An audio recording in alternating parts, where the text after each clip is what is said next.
Hello. Thanks, Martin. That was great. Really happy to be here.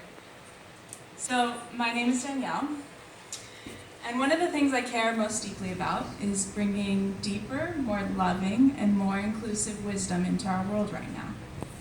So, a little bit of my story. A few years ago, I was working in corporate sustainability on a marketing team, where we were trying to motivate people to shop on eBay in ways that were more sustainable and conscious. And of course, our success metrics were based on sales, so I was living with certain contradictions and felt in a way that I was kind of veering off course a bit. So I remember sitting one day on the big commuter bus that I took home every day and reflecting that one day I think I'd like to work at the intersection of social issues and climate change, just thinking about what's the coolest thing I could do. So at the end of that year, I made the biggest leap I ever made in my life, leaving a steady job and long-term partner, and decided to move to Guatemala for what would turn out to be a 5-year period doing community development work.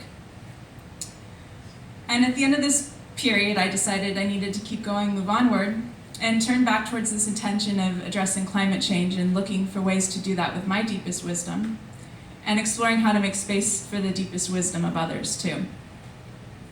So this journey brought me to the Center for Development and Environment, where I'm doing a master's now at the University of Oslo. And for my thesis, I'm doing research on the indigenous Maya worldview and how Guatemalan communities are putting their ancestral wisdom into action to confront the contemporary challenges of climate change.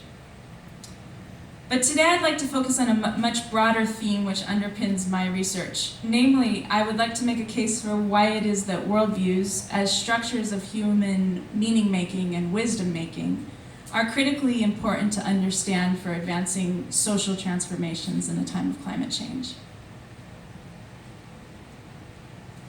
This image is from a book called Drawdown, which maybe some of you have seen. It highlights an array of innovations proposed as solutions to climate change. And we often see in mainstream approaches to climate change that these sorts of technical solutions are emphasized.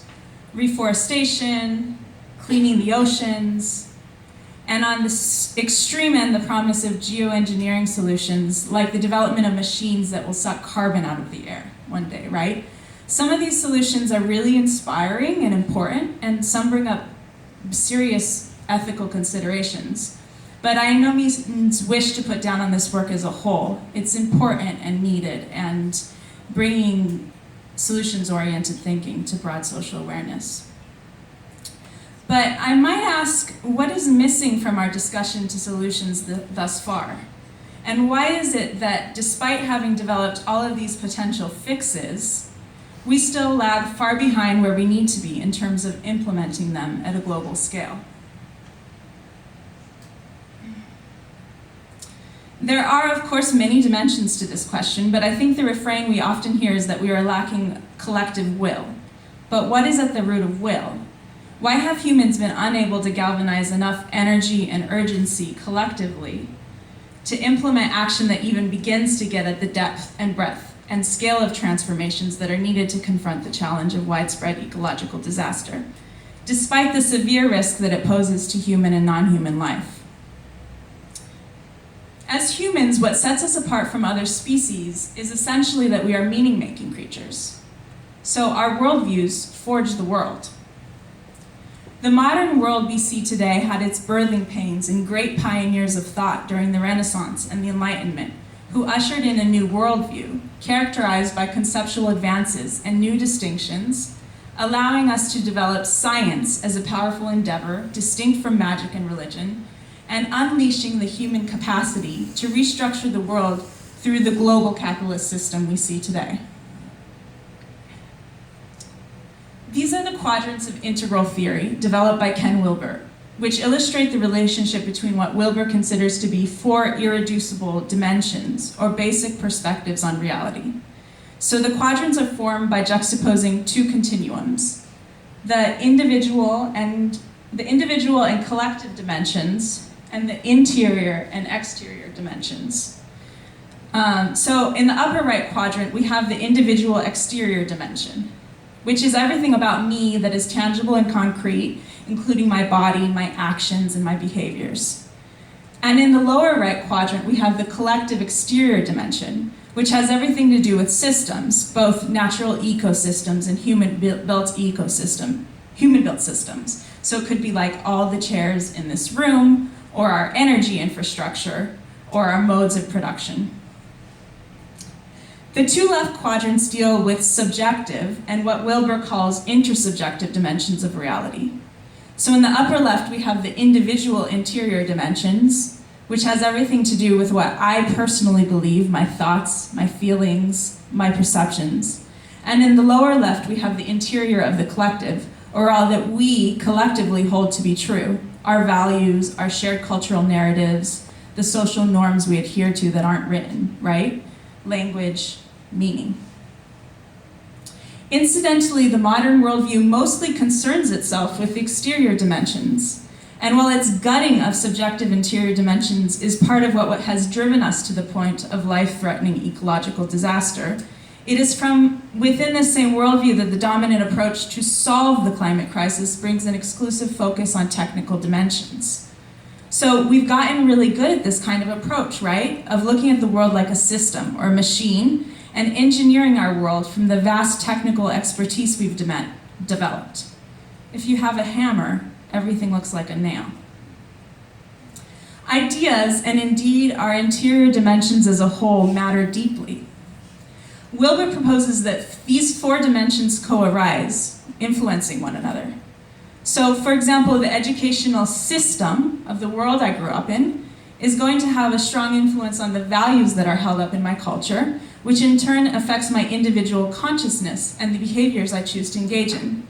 But the system itself is not more fundamental than any of the other dimensions because they all influence one another in very complex ways. So, if we can accept for a moment this premise that our ideas influence the world we live in, then it is not hard to imagine that the ways that we make meaning out of climate change are as important to consider as the technical solutions for advancing the transformation that is needed to address widespread ecological disaster. Consider for a moment these various meanings about climate change. I think I've forgotten my slides here. Climate change may be understood in terms of immediate local impacts. Here's an image of a coffee plant in Guatemala that is suffering from rust and drought. It can be understood as an Earth systems or greenhouse gas problem, as a social justice or human rights issue. It could be framed as a call to reconnect with Mother Earth, or an evolutionary pressure towards transformation in all of the quadrants, systems, consciousness, values. Each of these understandings does reflect a degree of truth, and yet each way of holding the challenge would also inspire very different responses. Worldviews can be understood as inescapable, overarching systems of meaning and meaning-making that to a substantial extent inform how humans interpret, enact, and co-create reality. A handful of researchers are using worldviews, frameworks informed by developmental psychology to explore how our ways of understanding the world can be understood as a developmental journey. If I just lost you, think for a minute about your 6-year-old self. See if you can remember what it felt like to be 6 and put yourself in that kid's shoes. I'm going to ask you a question. I want you to respond in your mind as your kid self. What is nature to you? Okay, how about now, all these years later? What is nature to you now? Chances are your worldview has changed somewhat since you were 6. As we mature, our meaning-making becomes more abstract, systemic, and reflective. We also gain the ability to think longer term and expand our circles of care. Some researchers are demonstrating how a developmental approach to understanding worldviews can reveal how people relate differently to climate change and sustainability. This work strikes me as important because it examines worldviews as deeper, invisible structures of meaning-making that can help explain the underlying differences between diverse cultural narratives, discourses, beliefs, and values. It seems to me that more work needs to be done to understand how to engage people with different worldviews in environmental action. I would offer that a basic principle is to start with where people are at in terms of their understanding and their values. So in Guatemala, which is considered to be one of the countries most vulnerable to climate change, I am curious about how contemporary Maya communities are reclaiming their ancestral spiritual traditions and practices to engage in their own processes of meaning-making and transformative action in conditions of drought and vulnerability. I also seek to explore whether a worldview framework can help understand their meaning-making processes, not to classify indigenous wisdom into a static category as a traditional or pre-modern worldview, but rather to demonstrate how it has and will continue to evolve to meet contemporary challenges in a relevant, contextualized way that is meaningful for local actors. At this point, we cannot afford to wait until everyone in the world understands the threat that climate change poses.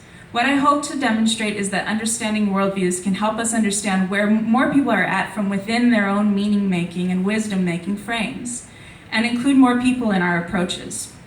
At the same time, we need to demand that our leaders rewrite the rules of the game, even if this is threatening to some people, so that our world system can transform rapidly. What is certain is that we cannot view climate change as solely an Earth system's problem. It is just as much a social problem. That means that we are the solution, and our ways of making meaning and harnessing our own deepest wisdom about this strange and unprecedented moment of Earth's history matter deeply and are key to addressing the challenge.